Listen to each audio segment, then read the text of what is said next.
Morning students, आइए अब हम लोग आ चुके हैं क्लास 9th का चैप्टर 12 पे।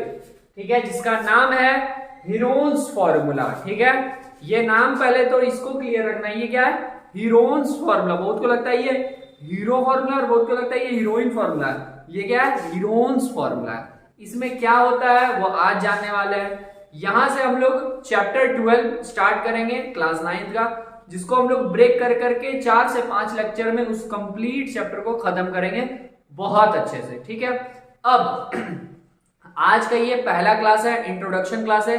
आज हम लोग यहाँ पर सभी बेसिक्स के बारे में जानेंगे, तो बने रहिए मेरे साथ ताकि हम लोग इन सभी चीजों को धीरे धीरे कंप्लीट कर पाए। अगर वीडियो आप लोगों को अच्छा लगे तो लाइक कीजिएगा, अपने फ्रेंड सर्कल्स में शेयर कीजिएगा। तो चलिए वीडियो को शुरू करते हैं। हीरोन्स फॉर्मूला में बोला क्या जा रहा, होता क्या है समझते हैं। देखिए, सबसे पहले तो हम एक बात बोलते हैं हमेशा ऑफलाइन क्लास में कि कोई भी जो चीज आ रहा था उसके आने का एक रीजन था। हीरोन्स फॉर्मूला के आने का कोई इंसान, हीरोन्स फॉर्मूला कौन दिए थे? हीरोन नाम के मैथमेटिशियन में, जो कि ये फॉर्मूला दी हीरोन्स फॉर्मूला। इस फॉर्मूला के आने के पीछे एक रीजन था। ठीक है, क्यों? अगर मान लीजिए जीवन बहुत बढ़िया से चल रहा था तो इसका क्या जरूरत था? तो जीवन बहुत बढ़िया से नहीं चल रहा था, कुछ रिक्वायरमेंट था, इसलिए ये फॉर्मूला आया। तो वो रिक्वायरमेंट क्या था वो हम लोग समझेंगे। ठीक है, इसके पहले रिक्वायरमेंट समझे। ये जो फॉर्मूला है, ये फॉर्मूला किस लिए दिया गया था? एरिया को फाइंड करने के लिए। ठीक है, एरिया किसका? तो ट्राइंगल का। ठीक है, अच्छा, एरिया किसका? ट्राइंगल का एरिया। अब बहुत लोग बोलेंगे सर हमको तो ट्राइंगल का एरिया फाइंड करने आता है, कैसे? तो sir half base into height, half into base into height, ये फॉर्मूला तो है सर एरिया फाइंड करने के लिए। लेकिन नहीं, कुछ रिक्वायरमेंट था जिस कारण ये फॉर्मूला है। तो वो क्या रिक्वायरमेंट था फिर समझते हैं। अच्छा, मतलब कोई तो ऐसा ट्राइंगल रहा होगा जिसका एरिया हम लोग इससे नहीं निकाल पा रहे होंगे, तो हमको इससे, या फिर कुछ फॉर्मूला अभी तक हम लोग जानते हैं उन सभी फॉर्मूला से वो नहीं निकल पा रहा होगा, तो ये आया होगा क्या? Heron's formula. ठीक है, तो आइए सबसे पहले समझे कि ट्राइंगल्स कितने टाइप के हो सकते हैं, कौन कौन कैसे कैसे हो सकते हैं, और किसको किसको हम लोग कौन कौन से फॉर्मूला से फाइंड कर सकते हैं। तो सबसे पहले ट्राइंगल पे बात किया जाए। ट्राइंगल कितने टाइप के हो सकते हैं? तो ट्राइंगल अगर बात करें तो आप ट्राइंगल को दो चीजों के आधार पे दो पार्ट्स में बांट सकते हैं। ठीक है, दो चीजों के बेसिस पे दो पार्ट में बांटा जा सकता है। पहला क्या? साइड्स के बेसिस पे, और दूसरा क्या? एंगल्स के बेसिस पे। साइड्स के बेसिस पे और एंगल। अब अगर आप साइड पे बात करें तो एक ऐसा ट्राइंगल जिसका सारा साइड इक्वल होता है उसको क्या कहते थे? Equilateral triangle. तो एक पहला इक्विलैटरल ट्राइंगल, इक्विलैटरल हो गया। ठीक है, इक्विलैटरल ट्राइंगल। तो इक्विलैटरल ट्राइंगल में क्या होगा? सारा साइड बराबर हो गया। ठीक है, ये तो ये भी जितना हो उतना ही है, उतना ही है। तो इन सबको हम मान लीजिए ए बोल दिए, ये भी ए, ये भी ए, ये भी ए। ये क्या हो गया? इक्विलैटरल ट्राइंगल जिसका सारा साइड बराबर होता है। दूसरा क्या? Isosceles triangle. Isosceles triangle, isosceles triangle में क्या होता है? दो साइड इक्वल होते हैं। ठीक है, मतलब कुछ ऐसा ड्रॉ कर दिया जाए इसको, ये। ठीक है, इसमें ये साइड और ये साइड इक्वल है और ये अलग है। ठीक है, इसमें ये साइड अलग है और सेम है, और ये अलग रहेगा।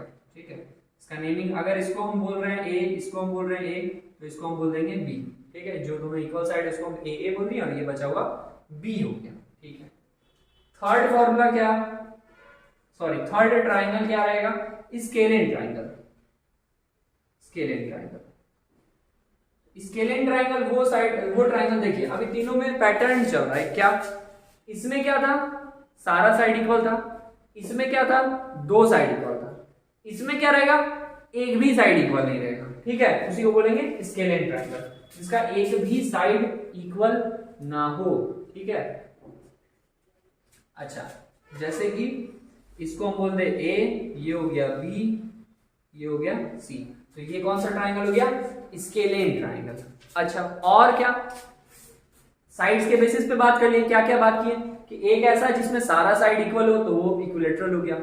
एक ऐसा जिसमें दो साइड इक्वल हो, आइसोसेलेस हो गया।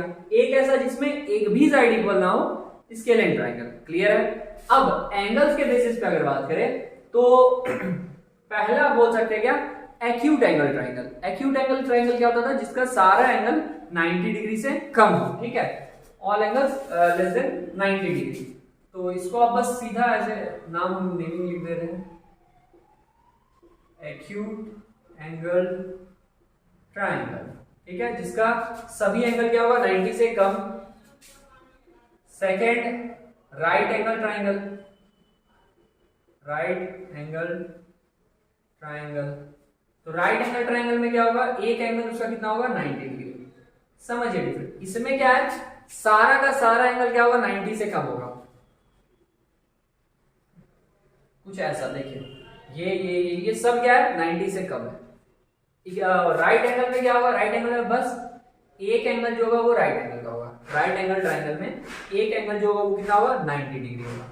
बाकी का कुछ भी हो सकता है, 90 से कम ही रहेगा, क्योंकि तीनों को ऐड करके कितना आता है, 180 आता है इसी। अब तीसरा, obtuse angle triangle. Obtuse angle triangle, obtuse angle triangle में क्या हो जाएगा, ये क्या था, 90 से कम, ये 90, तो ये 90 से ज्यादा। फिर से ये 90 से कम था, ये 90 था, तो ये 90 से ज्यादा हो जाएगा। तो 90 से ज्यादा कैसा, ये ऐसा, ठीक है। क्यों, समझिए 90 क्या होता है, अगर कोई ऐसे है तो 90 है, इससे कम कर दिया ये 90 से कम, और ऐसे कर दिया ये 90 से ज्यादा, तो ये क्या हो गया, मोर देन 90 डिग्री हो गया ये, ठीक है। इसका सबका naming A B C, A B C, A B C. आप अपने मन से कुछ और भी लिख सकते हैं, कोई दिक्कत नहीं। चलिए, ये बात यहां तक समझ में आया। अब अगर आप एरिया निकालने जाते हैं तो इसका क्या क्या एरिया का फॉर्मूला लग सकता है। सुनिए, अगर आप बात करें इक्विलेटरल ट्राइंगल का, तो इक्विलेटरल ट्राइंगल के लिए एक फॉर्मूला दिया जाता है। कौन सा, तो इक्विलेटरल में क्या है, सारा साइड इक्वल है, इक्विलेटरल में सभी साइड इक्वल है, और कितना ए, इसको भी मान लीजिए ए माने, ये भी है। तो इसका एरिया का फॉर्मूला हम लोगों को पहले से पता है क्या, √3/4 इंटू ए स्क्वायर, या फिर साइड स्क्वायर, और यहाँ पे साइड क्या है, ए ही है, तो इसलिए ए का स्क्वायर कर देंगे। ये हम लोग को पहले से पता है, पहले पढ़ना होता है, नहीं पता है तो अभी पता चल गया, कोई दिक्कत नहीं है, ठीक है। अच्छा, अब इक्विलेटरल का कहानी खत्म। अब अगर आइसोसेलेस पे बात करें, जिसका दो साइड इक्वल होता है, तो इसका फॉर्मूला होता था क्या, इसका फॉर्मूला है b/4 √4a² माइनस b², ठीक है। ये किसका फॉर्मूला है, आइसोसेलेस ट्राइंगल के लिए। अब जब तीनों साइड अलग रहेगा, मतलब स्केलेन ट्राइंगल, तो इस केस में हम कौन सा फॉर्मूला लगाएं, इसके लिए तो मेरे पास कोई फॉर्मूला नहीं है, तो ये अभी बच गया, ठीक है। ये अभी यहाँ पर अभी बच गया, इसका तो फॉर्मूला नहीं बन पा रहा। और इसमें अगर बात करें फर्स्ट वाला एक्यूट एंगल ट्राइंगल, तो सुनिए एक्यूट एंगल ट्राइंगल का क्या कहानी हो सकता है। एक्यूट एंगल ट्राइंगल हो कैसा कैसा सकता है, एक्यूट एंगल ट्राइंगल या तो आपका क्या होगा, इधर अगर कनेक्ट करें तो एक्यूट एंगल ट्राइंगल या तो इक्विलेटरल होगा। कैसे, अगर मान लीजिए ये भी 60 है, ये भी 60 और ये भी 60, फिर से समझिए, एक एक्यूट एंगल ट्राइंगल ये, एक्यूट एंगल ट्राइंगल का शर्त क्या है कि सभी एंगल 90 से कम होंगे। तो हम बोल सकते हैं क्या कि ये भी 60, ये भी 60, ये भी 60, ये एक्यूट एंगल ट्राइंगल है क्या, हाँ है, एकदम है, क्योंकि सारा एंगल क्या 90 से कम है, तो ये एक्यूट एंगल ट्राइंगल है। और अगर सब एंगल 60-60 है, इसका मतलब ये क्या है, इक्विलेटरल भी है, क्योंकि इक्विलेटरल में क्या होता है, सभी साइड और सभी एंगल्स भी बराबर होते हैं, तो सभी एंगल अगर बराबर तो ये इक्विलेटरल भी हो गया। तो इसमें हम लोग इसको क्या बोल सकते हैं, ये जो आपका एक्यूट एंगल ट्राइंगल था, इसी को हम लोग इक्विलेटरल भी बोल सकते हैं। तो क्योंकि हम इक्विलेटरल बोल सकते हैं, तो इसमें एरिया भी इक्विलेटरल का लग जाएगा, ये वाला जो √3/4a² था ये लग जाएगा। और क्या, अगर मान लीजिए इसमें एंगल चेंज होगी, सर जरूरी थोड़ी सर 60-60 नहीं हो, मान लीजिए यहाँ पर क्या हो जाए 70 हो जाए, और मान लीजिए यहाँ पर 50 हो जाए, ठीक है। कैसे, देख लीजिए जोड़ के, बस इतना माइंड में रखना है, तीनों को ऐड करके 180 आना चाहिए, क्योंकि ट्राइंगल के इंटीरियर एंगल्स का सम 180, 70 + 50 120, और 120 में 60 ऐड किए 180, तो देखिए तीनों को ऐड करके 180 आ रहा है। अब ये क्या है, इक्विलेटरल ट्रायंगल है? नहीं है। क्यों नहीं है? क्योंकि इक्विलेटरल में क्या होता है, सारा 60 होता है। तो ये क्या, ये कौन सा, अभी नहीं पता। तो ये किस में आ जाएगा, सीधा बोल सकते हैं ये स्केलेन में आ जाएगा, जिसका सारा, क्योंकि उसका एंगल सब अलग अलग है तो साइड का मेजरमेंट भी उसका अलग अलग ही रहेगा। क्लियर है बात? तो ये स्केलेन आ जाएगा। तो अगर ये स्केलेन रहेगा तो फिर उसका एरिया नहीं निकल सकता है, क्योंकि स्केलेन के लिए हमको एरिया नहीं पता है। मतलब ये हम कहना चाह रहे हैं कि जो एक्यूट एंगल ट्रायंगल है ना, उसमें अगर वो इक्विलेटरल के फॉर्म में तो आप निकाल सकते हैं। अगर आइसोसेलेस में है, मतलब दो साइड अगर उसका बराबर, दो एंगल बराबर कर देते तो दो साइड भी बराबर होता, तो वो भी आप निकाल पाते हैं। लेकिन अगर स्केलेन के फॉर्म में है, मतलब तीनों एंगल अगर अलग है तो तीनों साइड भी अलग, तो उस केस में आप इसका एरिया नहीं निकाल पाएंगे। ठीक है। राइट एंगल में अगर बात करें तो राइट एंगल का तो हम लोग को एरिया का एक फॉर्मूला मस्त पता है, बहुत पहले से पता है। क्या होता है वो? राइट एंगल का एरिया का फॉर्मूला क्या होता है, देखिए, और सबसे ज्यादा यूज होने वाला फॉर्मूला अभी तक यही है। राइट एंगल में हमको बेस पता होता है और ये हाइट पता होता है, तो इसका फॉर्मूला होता है half into base into height. बात समझ में आ रहा है? तो इसमें half into base into height, base और हाइट को मल्टीप्लाई कर देते हैं। तो ये सब फॉर्मूला तुम लोग बहुत पहले से पढ़ते आ रहे हैं। ठीक है, तो ये इसका भी काम आ जाता है। लेकिन फिर जब बात करते हैं ऑब्ट्यूज एंगल ट्रायंगल में, तो इसका भी ये एंगल 90 से अधिक है, तो अब ये कितना है, ये कितना, वो भी फिक्स नहीं, तो इसका भी सब एंगल अलग अलग है, तो इसका साइड का भी लेंथ अलग अलग हो जाएगा। मतलब ये भी किसमें आ जाएगा, स्केलेन टाइप वाले में ही आ जाएगा। तो देखिए, बात कहने का ये है कि अगर इक्विलेटरल है तो वो भी हम निकाल सकते हैं √3/4a² से। आइसोसेलेस है तो वो भी हम निकाल सकते हैं b/4√4a² - b² से। और स्केलेन है अगर, तो वहां पे हम लोग फंस जा रहे थे, स्केलेन नहीं निकल रहा। ठीक है, इसमें भी हम बात की कि एक एक्यूट एंगल ट्रायंगल तीन टाइप का भी हो सकता है, मतलब इक्विलेटरल भी हो सकता है, आइसोसेलेस भी हो सकता है, स्केलेन भी हो सकता है। तो अगर ये दोनों होगा तब तो हम निकाल देंगे, लेकिन यहाँ पे आके हम फंस जाएंगे, ये नहीं निकलेगा। फिर राइट एंगल के लिए तो मस्त फॉर्मूला दिया होता है हाफ बेस इंटू हाइट, और ऑब्ट्यूज एंगल में भी अगर एंगल अलग अलग होगा तो ये किस में आ जाएगा, स्केलेन में आ जाएगा, तो इसको भी फाइंड करना मुश्किल हो जाएगा। तो इसलिए हम लोग इधर तो सबका निकल जाता, फंस जा रहे कहाँ पे, स्केलेन में। मतलब एक ऐसा ट्रायंगल जिसका सारा साइड अलग अलग रहेगा, तो वहां पे आके हम लोग फंस जा रहे थे। तो एक महान मैथमेटिशियन जिनका नाम था हीरोन जी, ठीक है, तो हीरोन जी एक फॉर्मूला दिए, बोले बेटा ले जाओ, जहां ये सब काम नहीं आएगा ना वहां तुम इसको लगा देना। ठीक है, जहां दुनिया साथ छोड़ देगा वहां हम काम आएंगे। तो चलिए अब यहां से स्टार्ट करते हैं हीरोन्स फॉर्मूला।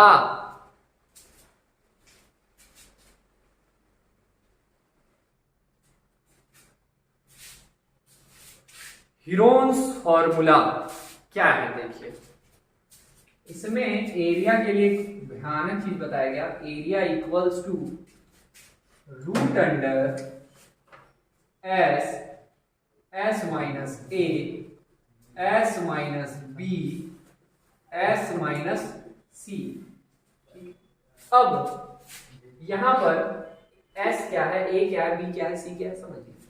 ये ट्राइंगल, हम कौन सा ट्राइंगल के लिए बात करेंगे, ये वाला, तो स्केलेन के लिए। ठीक है, ट्राइंगल कौन सा है, स्केलेन ट्राइंगल के लिए। तो इसका सारा साइड क्या रहेगा, अलग अलग, तो इसको हम a बोल दिए, इसको हम b बोल दिए, इसको हम c बोल दिए। ठीक है, तो सर a b c तो पता चल गया साइड है, s मतलब क्या, सौरभ है क्या ऐसे, नहीं वो तो है नहीं, लेकिन उसके क्या है यहाँ पे, उसका अलग चीज है कुछ, वो क्या है, तो S का फुल फॉर्म हो जाएगा यहाँ पर सेमी पेरीमीटर। ठीक है, सेमी पेरीमीटर। अच्छा, सेमी का मतलब क्या होता है, आधा होता है, बोलते हैं सेमी गवर्नमेंट। ठीक है, तो सेमी मतलब होता है हाफ। ठीक है, और हाफ ऑफ पेरीमीटर, पेरीमीटर का आधा। अब ये पेरीमीटर क्या है, बहुत लोगों को पता हो, बहुत लोग नहीं पता, सुन लीजिए। पेरीमीटर मतलब कुछ नहीं होता, लेंथ ऑफ बाउंड्री। ये जो था, ये जो ट्राइंगल था, इसके बाउंड्री का जो टोटल लेंथ होगा इसको कहेंगे पेरीमीटर। तो वो निकलेगा कैसे, a b और c तीनों को अगर आप जोड़ दें, जैसे ये a का कुछ वैल्यू होगा 10, ये 15, ये 20, अगर आप सबको जोड़ देंगे तो क्या निकलेगा, पेरीमीटर। और उसको अगर 2 से डिवाइड, उसका आधा करना हमको, तो आधा करने के लिए 2 से डिवाइड कर देंगे तो सेमी पेरीमीटर निकलेगा। हम लिख सकते हैं s इक्वल्स टू क्या, a plus b plus c, ये पेरीमीटर निकल गया, और पेरीमीटर को डिवाइड कर दिए 2 से, तो ये निकल गया सेमी पेरीमीटर। तो एस आप कैसे निकाल पाएंगे, तीनों को जोड़ के 2 से डिवाइड कर देंगे तो एस निकल जाएगा। और अब जो भी एस निकलेगा उसमें से आप ए माइनस कीजिएगा, फिर बी माइनस, फिर सी, और इस तरह से इसको पुट करिएगा तो वो बनता चला जाएगा। क्या निकलेगा, एरिया। तो आइए इसका एनसीईआरटी का पहले एग्जांपल से इसको हम लोग शुरू करते हैं।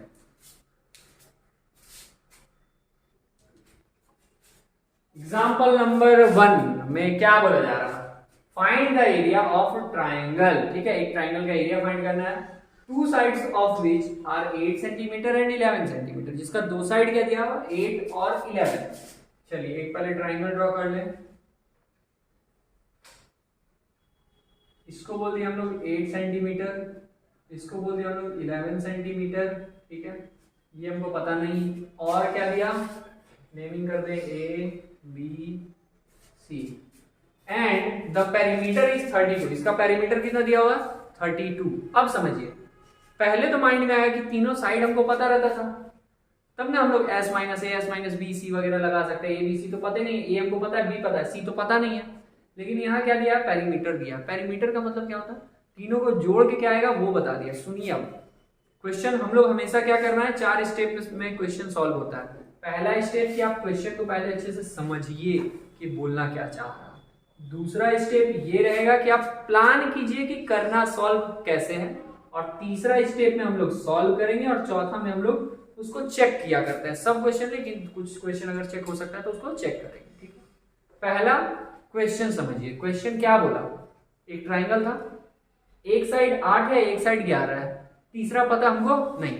और हमको ये पता है कि अगर उसका एरिया निकालना है तो हमको ए बी सी तीनों पता होना चाहिए।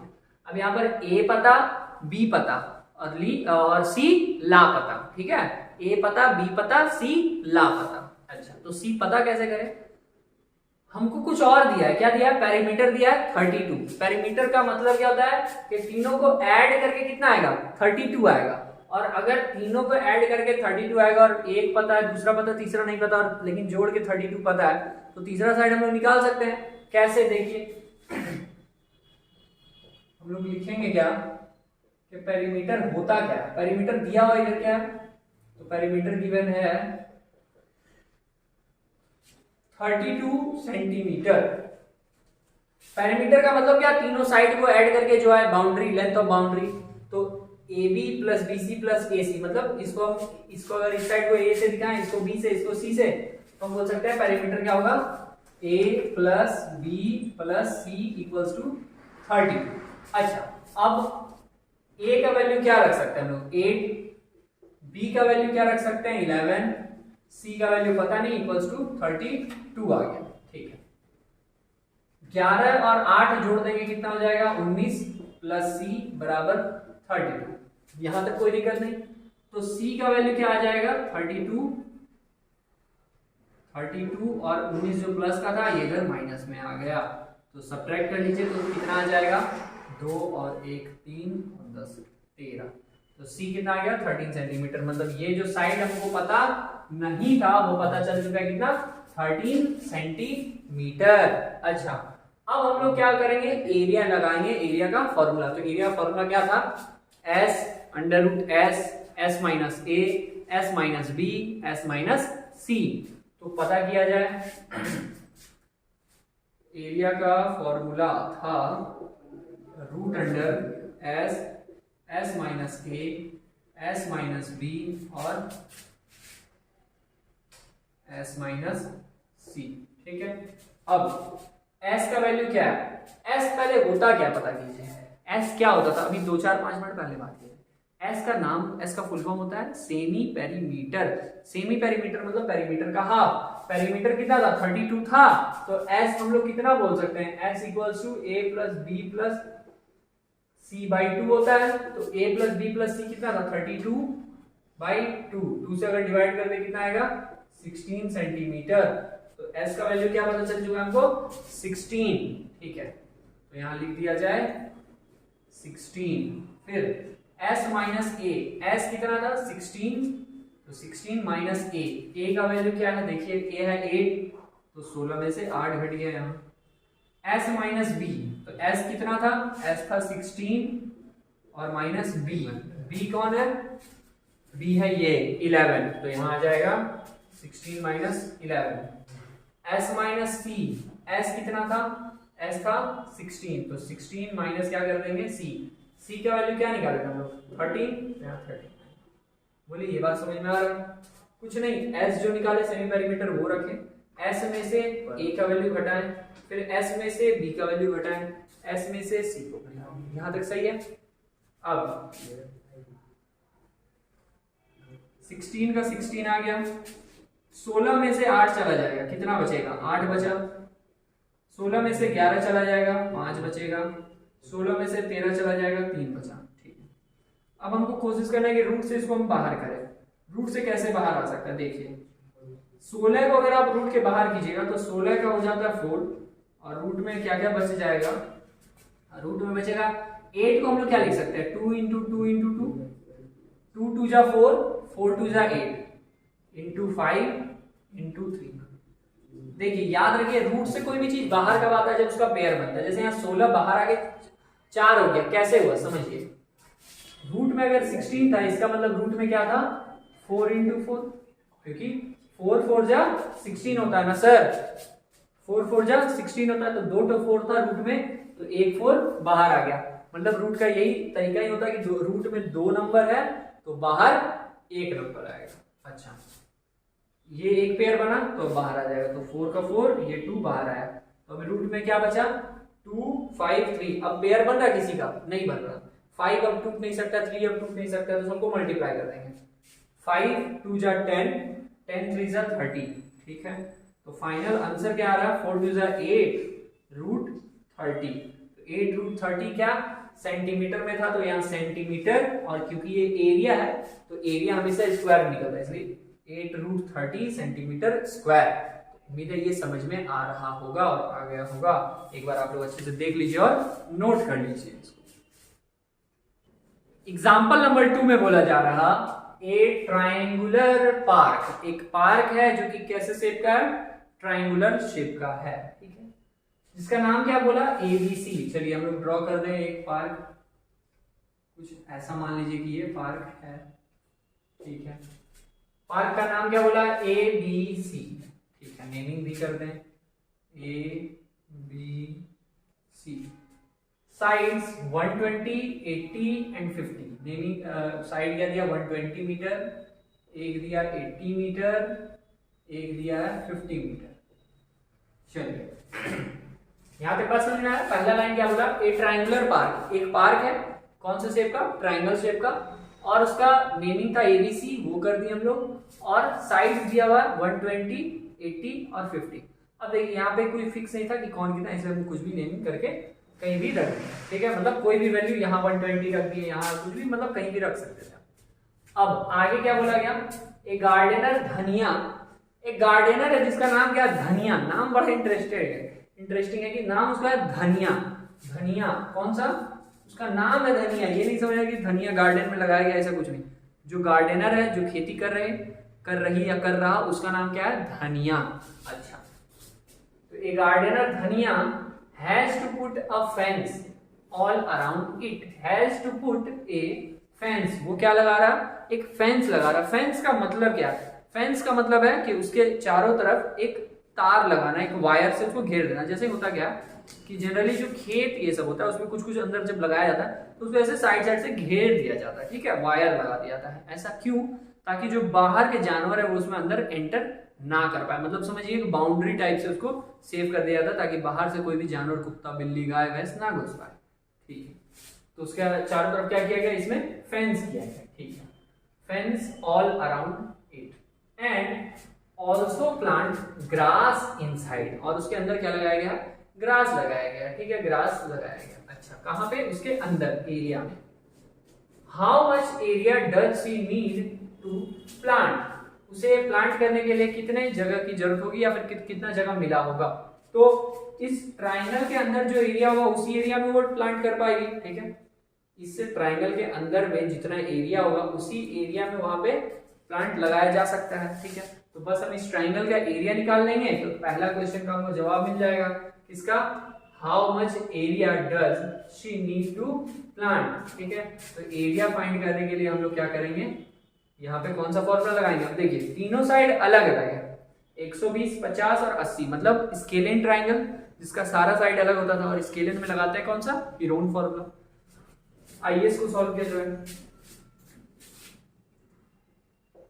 हीरोन्स जी का जो फॉर्मूला था डायरेक्ट सॉल्व करते हैं हम लोग। एरिया का फॉर्मूला था क्या, रूट अंडर, साथ में बोलना है, साथ में बोलना है, साथ में बोलना याद होगा क्या, root under S, S minus A, S minus B, S minus C. क्या बोले, root under S, S minus A, S minus B, S minus C. अब ये यहां तक आ गया। अब एस क्या होता था याद कीजिए, एस होता था सेमी पेरीमीटर। तो सेमी पेरीमीटर निकलता कैसे था, सबको जोड़ देते थे, पेरीमीटर निकला और 2 से डिवाइड करते थे सेमी पेरीमीटर। तो सबको जोड़िए, मतलब a plus B plus C by 2। A B C क्या है, मान लीजिए यहां से a है 80, b है 120 और c है 50 बाई 2। क्या आ गया देखिए, 120 प्लस 80 200 250, 250 बाई 2 आ गया, कैंसिल करेंगे तो 125 मीटर था तो मीटर। तो s का वैल्यू क्या निकल गया, 125 मीटर। यहां आ जाएगा 125। फिर ये s का काम हो गया। अब क्या था, s माइनस ए, s क्या था 125 और माइनस a को घटाएंगे, a क्या है 80 है, तो 125 में क्या घटा देना हमको, 80 घटा देना। ठीक है, फिर 125 में क्या आप घटाना है, सेकेंड 120 था तो 120 घटा दीजिए। ठीक है, थर्ड s माइनस सी, s का वैल्यू क्या था 125, तो 125 में अब घटाना है कितना 50। ये बात समझ में आया क्या क्या हुआ, s का वैल्यू रख दिए। फिर s माइनस ए, तो s का वैल्यू 125 माइनस का माइनस a क्या था 80, तो 80 लिख दिए। फिर यहाँ s माइनस बी, मतलब 125 माइनस b क्या था 120, तो 120। s माइनस सी, s का वैल्यू 125 निकाले वो, और माइनस c का वैल्यू 50 था 50 रख दिए। क्लियर है यहाँ तक, आगे बढ़ा जाए। 125 को 125 लिख सकते हैं, लिख दिए। 125 में से अगर 80 घटा दें तो कितना बचेगा 20 और इधर 25 45। फिर 125 में 120 घटा दें 5, 125 में 50 घटा दें तो 75। यहां तक कोई दिक्कत नहीं। अब इसको आप कैलकुलेशन यहां से अब आपका खुद करेगा, इसको आप छोटे छोटे नंबर्स में ब्रेक कर सकते हैं कैलकुलेशन आसान करने के लिए। कैसे ब्रेक होगा देखिए, 125 को क्या लिखा जा सकता है, इसको हम लिख सकते हैं 25 5 जा, क्योंकि 25 5 जा 125 होता है। ठीक है, 45 को हम लिख सकते हैं 9 5 का, 9 5 जा 45 आता है। ठीक है, 5 को 5 ही रहने दीजिए, वो तो ब्रेक नहीं होगा। 75 को क्या लिख सकते हैं, 75 को लिख सकते हैं 25 3 जा। ठीक है, 25 3 जा 75 होता है। क्लियर। अब देखिए इसमें से रूट से बाहर कौन कौन आएगा। 25 का मतलब क्या होता है, अगर कहीं पे 25 लिखा है इसका मतलब क्या है कि 5 × 5, क्योंकि 5 × 25, 5 5 का 25, तो अब एक पेयर बनेगा तो एक बाहर आ जाएगा, तो रूट 25 का वैल्यू क्या हो जाएगा 5, तो यहाँ आ गया 5। सही है। अब और क्या बाहर आ सकता था, ये 9 जब रूट के बाहर आता है क्या होता है, तो 9 जब बाहर आएगा तो 3 होगा। कैसे देखिए, 9 को हम लोग क्या लिख सकते हैं 3 3 जा 9, दो टो बना तो एक पेयर तो एक बाहर आया। ठीक है, तो 9 की जगह पे हम लोग 3 बाहर लिए। फिर और कुछ है क्या 25, तो 25 से हम लोग क्या बाहर ला सकते हैं 5, क्योंकि 25 को भी हम लोग 5 5 जा 25, तो एक 5 बाहर यहाँ से। अब रूट में बचा क्या क्या वो सबको पहले लिख दिया जाए। क्या बचा, यहाँ से 5 बचा, ये 5 एक और बचा, एक और 5 बचा और एक 3 बचा। सही है, 25 9 और 25 ये सब बाहर आ गया था। 25 का 5 हुआ, 9 का 3 हुआ और इस 25 का भी 5 हुआ। क्लियर है यहाँ तक। अब आगे इसको आप मल्टीप्लाई कर सकते हैं, 5 5 जा 25, 25 3 जा 75। और अब देखिए इसमें से कुछ बाहर आएगा, यहाँ पे एक पेयर बना 5 5 का, इधर तो अब नहीं बन रहा लेकिन ये एक पेयर बना तो ये 5 बाहर आ गया। अब अंदर में क्या बचा 5 3 जा 15 सीधा।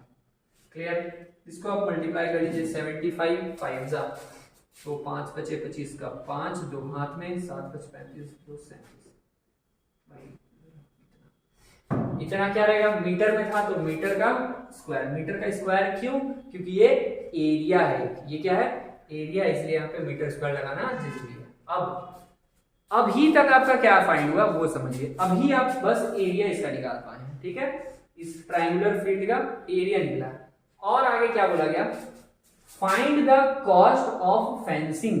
किस चीज का खर्च निकालना है, फेंसिंग मतलब उसको ऐसे जो घेरा गया है उसका खर्च निकालना है, ठीक है। Fencing it with barb wire at the rate of 20 rupees per metre. खर्चा कितना लग रहा, 1 मीटर का 20 रुपीज, याद रखिए 1 मीटर का 20 रुपए, ठीक है, 20 रुपीज। अच्छा, leaving a space of 3 metre wide for a gate on one side. और बस क्या किया गया, एक साइड में 3 मीटर का ऐसे गैप छोड़ दिया गया। जैसे ये बना है ना, इसमें कोई भी एक साइड में मान लीजिए यहाँ पे ही 3 मीटर का ऐसे क्या किया, गैप छोड़ दिया। क्यों, गेट के लिए, ताकि अब जाएगा कहाँ से, अब जो गार्डनर है वो बना दिया, जिसका नाम क्या था, धनिया। अब धनिया बेचारी बनाई है तो कहाँ से जाएगी, गेट रहेगा वहां से ना जाएगी, फान के जाएगी, बाबू बोलो कांटा चुभ जाएगा ना। वायर जो था वो कांटा वाला था, वो कांटा पे फान के जाएगी, खुद बनाई खुद फंस जाएगी। नहीं, लड़की है वो अलग बात है, लेकिन इतना उसको समझदारी रहेगा कि वो क्या करेगी, इतना यहाँ गेट के लिए जगह छोड़ दी। अच्छा, कितना जगह छोड़ी है, 3 मीटर छोड़ी है। अब यहाँ से यहाँ 3 मीटर है, गेट और बड़ा कर दें, ठीक है। ये 3 मीटर का जगह छोड़ा गया। तो अब 3 मीटर का जगह छोड़ा गया तो उसका जितना वायर लगा हुआ, तो वायर का लेंथ क्या होगा, सोचिए। पहले इसका पूरा का लेंथ कितना था, जितना जोड़ कर आया था, मतलब 250। पहले इसका पेरीमीटर के बराबर होगा, क्योंकि सबको जोड़ दिए तब जाकर वो पूरा लेंथ आया 250। और यहाँ पे बताते हैं आपको, पहले क्या था कि सबको जोड़कर कितना है 250, और उसमें हमको 250 का 250 नहीं चाहिए, उसमें हमको 3 घटा देना है। क्यों, क्योंकि वहां पे नहीं रहेगा वायर। क्यों नहीं रहेगा, ताकि वहां से वो गेट बनाया जा सके। तो लेंथ कितना हो गया, ठीक है, लेंथ ऑफ वायर कितना हो जाएगा, तो लेंथ ऑफ वायर हो जाएगा टोटल जो था 250 में से घट जाएगा 3 मीटर। क्यों, 250 पूरा का था, उसमें बस 3 मीटर पे छोड़ देना है। तो यहाँ क्या होगा, 247 मीटर। तो 257 मीटर 47 मीटर क्या आ गया, लेंथ ऑफ वायर आ गया। अब हमको खर्च निकालना था कितना का, 1 मीटर का कितना लग रहा, 20 रुपया लग रहा। तो इतना का कितना लगा होगा, चेक करते हैं। तो कॉस्ट सुनिए, 1 मीटर का 20 रुपया लगा था, तो इतने मीटर का क्या लगेगा, सीधा 20 से मल्टीप्लाई। जैसे कि अगर एक कुत्ते का दाम 100 रुपया है, तो 5 कुत्ते का दाम कितना होगा, 500 रुपया बस, ठीक है। क्योंकि 5 से आप मल्टीप्लाई कर देंगे, एक कुत्ते का दाम 100 रुपया है तो 5 कुत्ते का दाम 500। उसी प्रकार 1 मीटर का 20 रुपया लग रहा, तो इतने मीटर का कितना लगेगा, 20 से मल्टीप्लाई करना है, ठीक है। मतलब 247 इंटू 20 क्या आ जाएगा, 7 दूनी 14 का 4, एक हाथ में 4 8 1 9 2 2 4 1 0 0, ठीक है। ये इतना आ गया। ये इतना क्या रहेगा बताइए, मीटर या सेंटीमीटर, नहीं मीटर सेंटीमीटर नहीं रहेगा। ये क्या निकल रहा है, ये कॉस्ट है बाबू, खर्चा है, ठीक है। तो जब तुम्हारा खर्चा होता है तो मीटर में खर्चा होता है, पैसा जो जाता है वो मीटर में थोड़ी जाता है, वो तो रुपया में जाता है ना, कितना रुपीज, ठीक है। तो ये इतना क्या निकला, इतना रुपीज, क्लियर है। तो कॉस्ट ऑफ फेंसिंग इतना निकल गया और एरिया ये निकल गया था। तो उम्मीद करते हैं कि ये आपको समझ में आया होगा। एक एग्जाम्पल और बचा इस फर्स्ट वाले पार्ट का, उसके बाद ये हमारा लेक्चर यहाँ खत्म हो जाएगा। आइए लास्ट एग्जाम्पल पे चलते हैं। एग्जाम्पल नंबर 3 में क्या बोला जा रहा, the sides of A triangular plot. यहाँ पे भी ट्रायंगल का ही बात है। क्यों, क्योंकि ये हीरोन्स फॉर्मूला चैप्टर है, तो ट्रायंगल पे ही बात होगा। अच्छा, और उस ट्रायंगुलर प्लॉट का साइड क्या क्या दिया हुआ, side are in the ratio of 3:5:7। जो ट्रायंगुलर प्लॉट है उसका साइड्स कितना दिया है, 3:5:7, लेकिन रेशियो में। समझिए 3 मीटर 5 मीटर 7 मीटर नहीं दिया, यहाँ पे रेशियो में दे दिया। ये ऐसे था, तो यहाँ पे लेंथ जो दिया वो एग्जैक्ट नहीं बता दिया, इतना इतना इतना, वहां पे वो किस में दे दिया, 3:5:7 में दे दिया। And its perimeter is 300 metre, और इसका पेरीमीटर दे दिया। पेरीमीटर क्या होता है, तीनों को ऐड करके इस पूरे का जो लेंथ है वो है 300 मीटर, ठीक है। फाइंड करना है इसका एरिया, ठीक है। देखिए आज आप एक बात मेरा एकदम दिमाग में सेव कर लीजिए, घर लेकर जाइए। क्या? अगर घर पे है तो घर में ही रख लीजिए। क्या? कभी भी कुछ अगर ऐसा क्वेश्चन में अगर आपको रेशियो में मिल जाए, ठीक है, कभी भी कहीं पे ऐसा अगर आपको रेशियो में मिल जाए, उसको सीधा सीधी क्या मानना है? एक्स मानना है। क्या मानना है? एक्स मानना है। कौन सा? मैथ्स वाला एक्स मानना है। तो देखिए क्या लिखेंगे, जैसे ये जो साइड हो जाएगा कैसे अज्यूम करेंगे, लेट साइड ऑफ ट्राइंगल या ट्राइंगुलर प्लॉट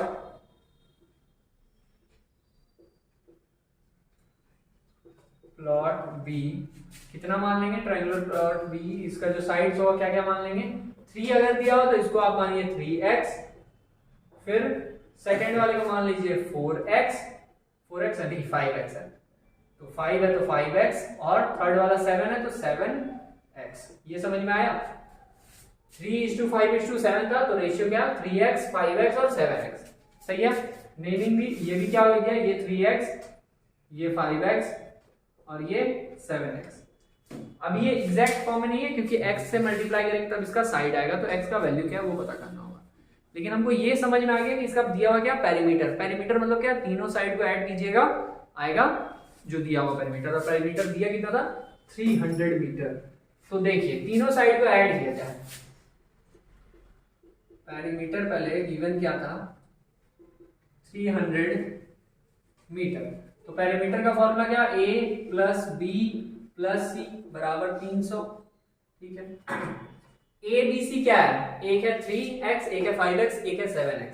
तो यहाँ आया 3x plus 5x plus 7x equals to 300। अब समझिए 7 3 10 5 15, मतलब 5x किसके बराबर आ गया? 300 के बराबर। तो x का वैल्यू क्या होगा? 300। 15 यहाँ मल्टीप्लाई में था, डिवाइड में 15 2 30 और एक 0, तो x का वैल्यू क्या आ गया? 20 आ गया। ठीक है, x का वैल्यू क्या आ गया? 20 आ गया। अब हमको क्या फाइंड करना है? तीनों साइड को फाइंड करना होगा। समझिए, तीनों साइड को फाइंड इसलिए करना है क्योंकि अगर आपको एरिया निकालना है तो आपको ए बी सी तीनों पता होना चाहिए। तो ए बी सी हम लोग फाइंड करते हैं। ए फर्स्ट वाले को मान लीजिए हम लोग बोले हो, तो ए कितना है? 3x है, तो 3x मतलब 3 इंटू एक्स, एक्स का वैल्यू 20 है, मल्टीप्लाई कीजिए 60, तो ये 60 क्या मीटर में था पेरीमीटर, तो ये भी मीटर में। बी कितना था? 5x, तो यहाँ 5x मतलब 5 इंटू 20 मतलब हो गया 100। ठीक है। फिर थर्ड वाला साइड सी क्या था? 7x, 7 इंटू 20 मतलब 140 मीटर। बोलिए यहाँ तक कोई दिक्कत नहीं? ये तीनों साइड आ गया। और देखिए हम बोलते हैं आपको कभी चेक भी करने, अगर आप चाहें तो यहाँ चेक भी कर सकते हैं। कैसे? पेरीमीटर दिया होता 300 और यहाँ तीनों साइड निकला इतना, देख लीजिए 140 में अगर आप 60 जोड़िएगा 200 होगा, और 200 में 100 और जोड़ दीजिए 300 आएगा। तीनों साइड को जोड़ कितना आ रहा? 300, और यहाँ पे पेरीमीटर भी कितना था? 300। ठीक है, मतलब वो इक्वल चल रहा है और सही चल रहा है। अब क्या बोला? फाइंड करने, एरिया फाइंड करने बोला है। ठीक है, फाइंड इट्स एरिया। तो उम्मीद है एरिया आप खुद से भी बना पाएंगे। तो वीडियो यहाँ पॉज कीजिए, आप खुद से ट्राई कीजिए, नहीं तो आप कम से कम फॉर्मूला लिखिए। ठीक है, चलिए अब हम सॉल्व करते हैं। एरिया का फॉर्मूला क्या होता है? Root under S minus A, S minus B और एस माइनस सी। ठीक है, एस का वैल्यू क्या था? एस मतलब क्या था? फिर से याद कीजिए, एस मतलब सेमी पेरीमीटर, सबको जोड़ के 2 से डिवाइड, पेरीमीटर निकाल के 2 से डिवाइड। तो पेरीमीटर कितना था मेरा? 300, तो एस क्या हो जाएगा? 300/2 मतलब 150। ठीक है, सेमी पेरीमीटर कितना निकला? 150, तो यहाँ लिख दिया जाए 150। अच्छा, एस माइनस ए को हम लोग यहीं पे निकाल दे रहे हैं। बहुत जगह आपको बुक में भी देखने मिलेगा कि एस माइनस ए को पहले ही साइड में निकाल लिया था, इससे आसान रहता है कि आप सीधा वैल्यू यहाँ पे रख पाते हैं। तो एस माइनस ए, एस कितना? 150 और माइनस ए का वैल्यू था 60, तो अगर घटा दिया जाए कितना आ जाएगा? 90। सेकेंड एस माइनस बी मतलब 150 में क्या घटा दिया जाए? बी का वैल्यू क्या निकाले थे हम लोग? 100, तो अगर 100 घटा देंगे तो आएगा 50। और थर्ड एस माइनस सी मतलब 150 में क्या घटा दें? 140, तो यहाँ आ जाएगा 10। ठीक है, मतलब कितना कितना आया, पहला आया 90, दूसरा 50, तीसरा 10। तो s माइनस a का वैल्यू रख दीजिए यहाँ पर 90 सीधा, s माइनस b का वैल्यू रख दीजिए 50 और s माइनस c का वैल्यू रख दीजिए 10। यहां तक कोई दिक्कत नहीं है। अब समझिए आगे कैसे सॉल्व हो सकता है। 150 को ब्रेक किया जाए और कैसे ब्रेक करें कि कुछ आंसर वैसा आए। 150 जो है वो 25 के टेबल में आता है, ठीक है, 25 के टेबल में 6 बार में आता है, तो इसको आप लिख सकते हैं 25 6 जा 150, ठीक है। अब क्यों ऐसा लिखा, क्योंकि 25 जो है वो रूट से बाहर आ जाएगा, 5 मिलेगा। 90 को कैसे ब्रेक किया जाए, तो सोचिए 90 को आप 9 अगर लिखेंगे तो 9 तो बाहर आके क्या बन जाता है, 3 बन जाता है, ठीक है। तो 9 इंटू 10 हम लिख सकते हैं इसको, ठीक है। 50 को हम लोग क्या लिख सकते हैं, 50 को 25 इंटू 2, 25 इंटू 2, और 10 को क्या लिख सकते हैं, वही 5 2 10 या फिर 2 5 10। चलिए अब अच्छा देखिए, अब आपके मन में आ सकता है क्या कि सर 150 को जो आप 25 इंटू 6 लिखें, ये कैसे पता चलेगा। आपको पता चलेगा, हमको नहीं पता चला तो क्या करें। देखो कुछ नहीं समझ में आया तो इसे 150 को हम लोग ब्रेक कर सकते हैं, फैक्टराइज कर सकते हैं। कैसे, 2 बार में तोड़े 75 आया, 3 बार में 25 आया, 5 बार में 5 आया। अब आप इसको यहां रख सकते हैं और फिर पेयर बना के बाहर कर सकते हैं। अगर ऐसे हो जाए तो बढ़िया, नहीं हो तो ऐसे सॉल्व कर देंगे, ठीक है। अब देखिए इसको आगे कैसे सॉल्व किया जाए। पहले जो ग्रुप जो बाहर आ सकता है उसको बाहर कीजिए। 25 बाहर आएगा, क्या बनेगा, 5 बनेगा, ठीक है। अच्छा 9 जब बाहर आ जाएगा तो क्या बनेगा, 3, ठीक है। 25 ये बाहर आएगा तो क्या बनेगा, 5। और भी कुछ, अभी कुछ नहीं बाहर आ रहा, उन सबको रखिए। क्या क्या बचा, देखिए क्या क्या पहले रूट से बाहर आया था। 25 बाहर आया, 9 बाहर आया और ये 25, तो बचा क्या है, 6 को तोड़ दीजिए, 3 2 जा 6। फिर 10 को क्या लिख सकते हैं हम लोग, 5 2 जा 10। फिर यहाँ पे 2 इंटू 2 इंटू 5। अब समझिए रूट से क्या क्या बाहर आ जाएगा, 1 ठो 2 ठो 3 ठो 4 ठो, 4 ठो 2 है तो बाहर आएगा 2 ठो 2, ठीक है।